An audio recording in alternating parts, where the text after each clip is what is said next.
మీరు ఇప్పుడు చూస్తున్నారు, దేశంలో ఎక్కడికి వెళ్ళినా ఏవియేషన్ గురించి అందరూ మాట్లాడుకుంటున్నారు. ఒక రకంగా ఏవియేషన్ ఈరోజు అందరితో కూడా కనెక్ట్ అయి ఉన్నటువంటి సబ్జెక్టుగా మారింది. అలాంటి ఏవియేషన్ ఈరోజు ఇంత పెద్ద ఎత్తున మన దేశంలో గ్రో అయిందనంటే దానికి కారణం మన ప్రధానమంత్రి వర్యులు నరేంద్ర మోదీ గారు. ఆయన 2014లో ప్రధానమంత్రి అయినప్పుడు ఈరోజు మనకి గోవా గవర్నర్గా ఉన్నటువంటి అశోక్ గజపతి రాజు గారు ఆ రోజు కేంద్ర మంత్రిగా ఉన్నారు.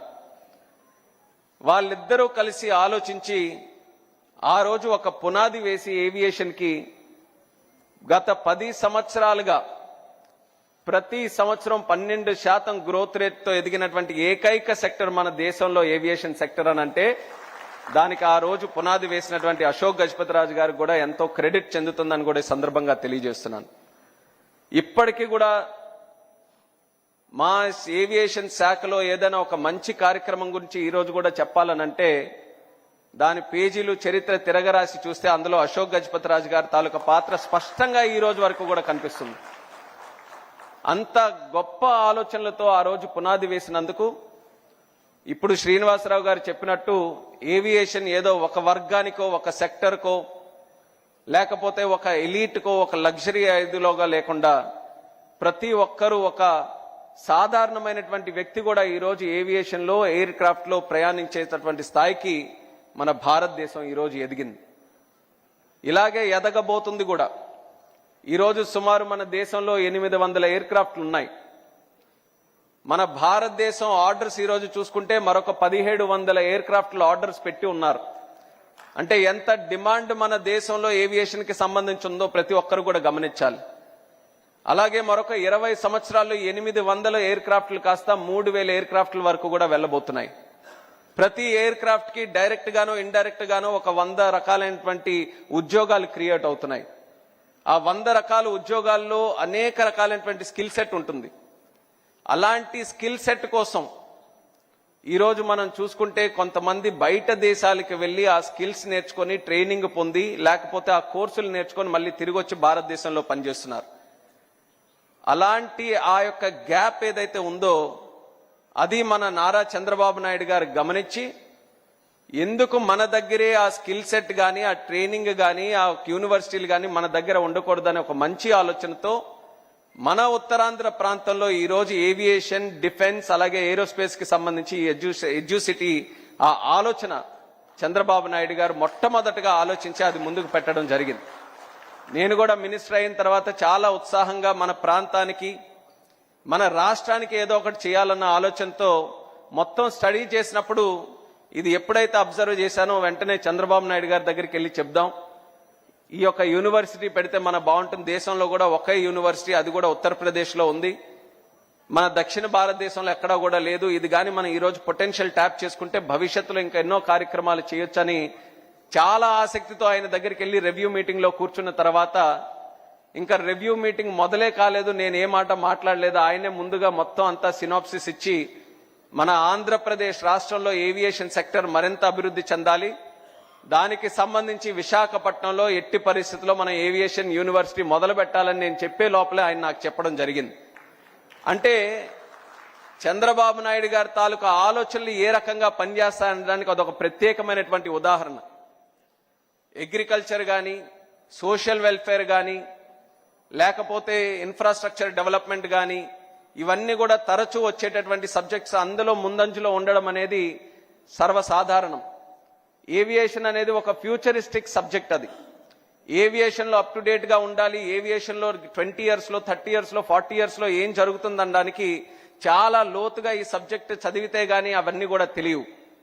కానీ చంద్రబాబు నాయుడు గారి తాలూకా ఆలోచనలు మాత్రం ఎలాంటి సబ్జెక్ట్ అయినా ఎంత లోతులో ఉన్నాలన్నా ఆయన తాలూకా విజన్ ఎలా పనిచేస్తుందనంటే ఏ సబ్జెక్టులో 30 సంవత్సరాలు 40 సంవత్సరాలు దేశం ఏం ఆలోచిస్తుంది, ప్రపంచం ఏం ఆలోచిస్తుంది, దానికి తగ్గట్టుగా మనం ఏం ఆలోచించాలన్నది అది ఆలోచించే శక్తి కలిగిన ఏకైక నాయకుడు మన నారా చంద్రబాబు నాయుడు గారని తెలియజేసుకుంటున్నాను.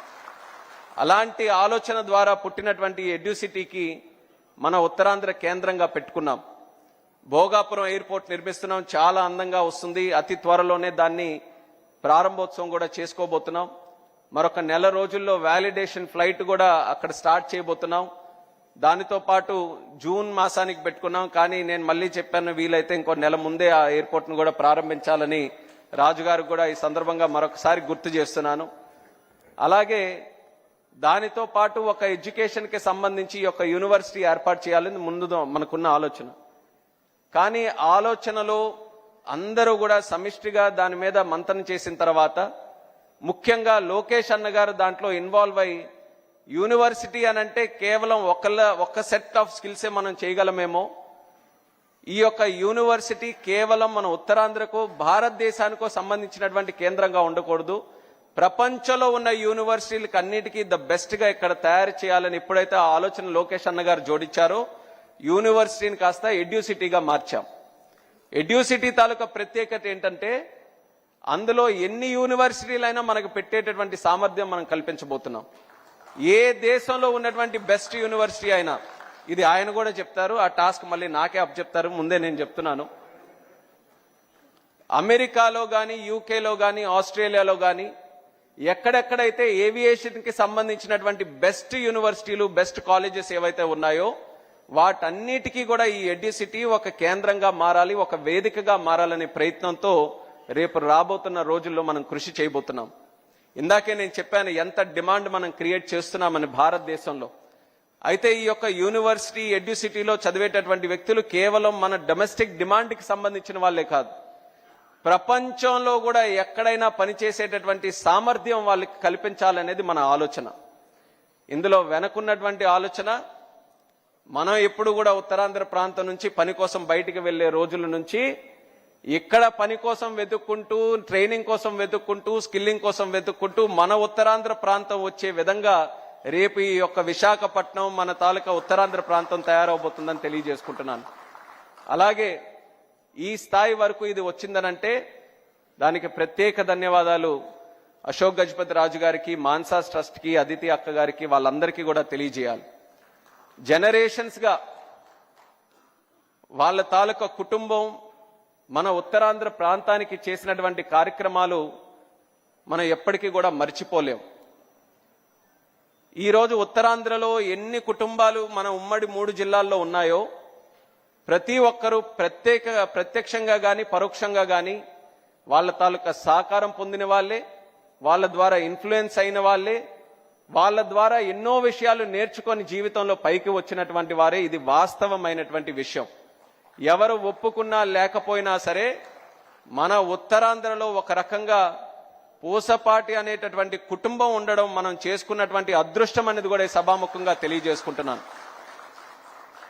మనం రోజు దాని గురించి మాట్లాడకపోవచ్చు, మనం రోజు దాని గురించి ప్రత్యేకంగా అనుభవించకపోవచ్చు, కానీ ప్రతి కుటుంబంలో కూడా వాళ్ళ తాలూకా పాత్ర ప్రత్యేకంగా కనిపిస్తుంది. ఈ రోజుకి కూడా మీరు చూడండి, ప్రపంచంలో ఎన్నో రాజుల కుటుంబాలు ఉన్నాయి, ఈ రోజు వరకు కూడా ఉన్నాయి. కానీ ఇప్పటి వరకు కూడా వేరే ఆలోచన లేకుండా విద్య అనంటే కోట్ల రూపాయలు ఖర్చు పెట్టేటటువంటి భూమి మరొక ఆలోచన లేకుండా ముందుకు వచ్చి ఇస్తున్నారనంటే నిజంగా ఎంత గొప్పతనమో మనం అందరం కూడా ఆలోచించుకోవాలి. రాజుల తాలూకా గొప్పతనం, వాళ్ళ తాలూకా కీర్తి, ఎన్ని కోటలున్నాయి, ఎన్ని ఏనుగులున్నాయి, ఎన్ని బస్తాలున్నాయి, ఎన్ని ఆస్తులున్నాయి, ఎన్ని తరాల నుంచి పరిపాలన ఉందని చెప్పుకుంటారు. కానీ పూసపాటి గారి తాలూకా కుటుంబం గురించి ఎంత గొప్ప మనసున్నటువంటి కుటుంబంగా మనం అందరం కూడా చెప్పుకుంటాం. అటువంటి వారు ఎందులో కూడా వాళ్ళ తాలూకా సహకారం అందించి ఫ్యూచర్ జనరేషన్స్కి ఎంతో ఉపయోగపడేటటువంటి యొక్క ఏవియేషన్ ఎడ్యుసిటీకి సుమారు 136 ఎకరాలు ఇవ్వడం అనేది ఉత్తరాంధ్ర ప్రాంతం అందరి తరపున కూడా ప్రత్యేకంగా మనస్ఫూర్తిగా మా తాలూకా ధన్యవాదాలు ఆయనకి తెలియజేసుకుంటున్నాను.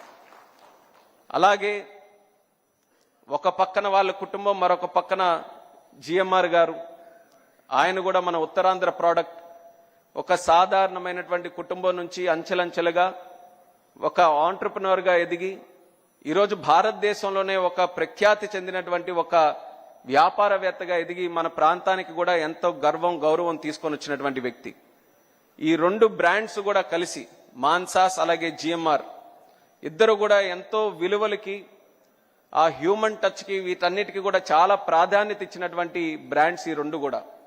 అలాంటివి తిరిగి మన ప్రాంతంలో ఇంత గొప్ప ఇన్స్టిట్యూషన్ ఏర్పాటు చేయడానికి ఇద్దరు తాలూకా కలయిక మన ప్రాంతానికి ఇంకా మరింత శక్తినిచ్చే విధంగా ఈ యొక్క ప్రాజెక్టు కూడా భవిష్యత్తులో రాబోతుంది. మరి వాళ్ళిద్దరికీ కూడా ప్రత్యేకమైనటువంటి ధన్యవాదాలు మరొకసారి ఈ వేదిక ద్వారా తెలియజేసుకుంటున్నాను. ఇది ప్రారంభం మాత్రమే. ఇంకా మనం చేయాల్సింది, మనం చూడాల్సినటువంటిది చాలా ఉంది. అంచెలంచెలుగా రాజుగారికి కానీ మాకు కూడా ఒక రకంగా ఇదేంటంటే అన్న వచ్చింది మాట్లాడిన తర్వాత మాకు టైం లైన్ ఏమిస్తాడనేది మేము ఇద్దరం కూడా ఆలోచించుకుంటున్నాం. 6 నెలల 1 సంవత్సరం అయ్యేదనేది, కానీ అన్న ఏ టైం లైన్ ఇచ్చినా ఛాలెంజ్గా తీసుకొని చేస్తామని కూడా నా తరపున ఈ సందర్భంగా తెలియజేసుకుంటున్నాను. ఇందులో మన ప్రాంతానికి ఖచ్చితంగా ఈ యొక్క హబ్ రావాల్సినటువంటి అవసరం కూడా మనకెంతో ఉంది. దేశం ప్రపంచంలో ఏవియేషన్ తాలూకా సబ్జెక్టు మీద రేపు రాబోతున్నటువంటి టెక్నాలజీస్ ఎన్నో రీసెర్చ్, ఎంతో ఇన్నోవేషన్ కూడా ఇందులో జరుగుతుంది. ఆ సబ్జెక్టు మీద మనకి స్కిల్ సెట్ కావాలి. మనం ఇన్ఫ్రాస్ట్రక్చర్ గ్రో చేస్తున్నాం. లాస్ట్ 10 yearsలో 74 నుంచి సుమారు 164 ఎయిర్పోర్ట్స్ మనం దేశంలో క్రియేట్ చేసుకున్నాం. మరొక 200 ఎయిర్పోర్ట్స్ నెక్స్ట్ 20-25 yearsలో క్రియేట్ చేయాలన్న ఆలోచనతో ఉన్నాం. ఉన్న ఎయిర్పోర్ట్ని మనం ఎక్స్పాండ్ చేస్తున్నాం. ఎయిర్ క్రాఫ్ట్ ఫ్లీట్ని మనం పెంచుతున్నాం. ఏవియేషన్కి సంబంధించినటువంటి అనేక వెక్టర్స్లో మనం అన్ని గ్రోత్ ఈరోజు ఇచ్చేస్తున్నాం.